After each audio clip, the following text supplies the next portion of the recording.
Namaste. Subject Jawahar Navodaya Vidyalaya Entrance Exam Section 2 Mathematics. 250 self-studied problems on mathematics. Problem number 5. How many divisible factors are the given number 48?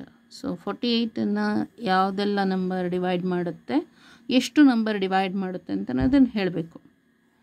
So option A 48, option B 10, option C 9, option D 7.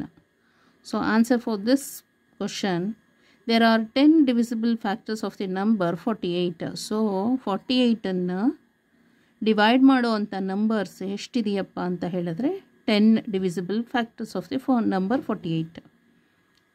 So ಯಾವುದೆಲ್ಲ ನೋಡೋಣ, ಅದಾಯ್ತಲ್ಲ. So 48ನ್ನು 1ಇಂದನೂ divide ಮಾಡ್ಬೋದು, 48 ಬರುತ್ತೆ.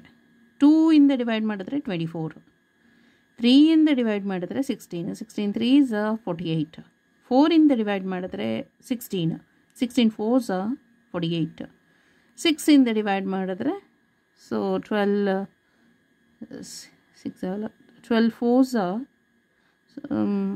16 3s 48, 12 4s 48 ಆಗುತ್ತೆ.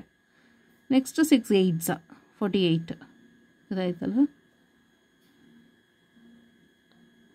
So ಅಲ್ಲಿಗೆ ಎಷ್ಟು ಅಂತ ಹೇಳಿದ್ರೆ number of how many divisible factors are the given number 48 ಅಂದರೆ ನನಗನ್ಸಿದ ಮಟ್ಟಿಗೆ option B is the correct answer. But ಬುಕ್ಕಲ್ಲಿ option D is the correct answer ಅಂತ ಇದೆ, ಗೊತ್ತಾಯ್ತಲ್ಲ. In the book option D is the correct answer. So 7 ಅಂತ ಇದೆ, but ನಾನು ಮಾಡಿದಾಗಿಲ್ಲಿ 10 ಅಂತ ಬರ್ತಾ ಇದೆ, ಗೊತ್ತಾಯ್ತಲ್ಲ. ಸೊ 48ಅನ್ನು ಯಾವುದೆಲ್ಲ ನಂಬರ್ ಡಿವೈಡ್ ಮಾಡ್ಬೋದು ಅಂದರೆ ಇಷ್ಟು ನಂಬರ್ಸ್ ಡಿವೈಡ್ ಮಾಡುತ್ತೆ 48ಅನ್ನು. ಓಕೆ, ಅಂದರೆ 10 ಫ್ಯಾಕ್ಟರ್ಸ್ ಆಯ್ತು ಇಲ್ಲಿ. ಸೊ ಬಟ್ ಬುಕ್ಕಲ್ಲಿರೋ ಆನ್ಸರ್ ರಿಸಲ್ಟು 7 ಅಂತ ಇದೆ. Okay, check it once again. Okay, thank you so much.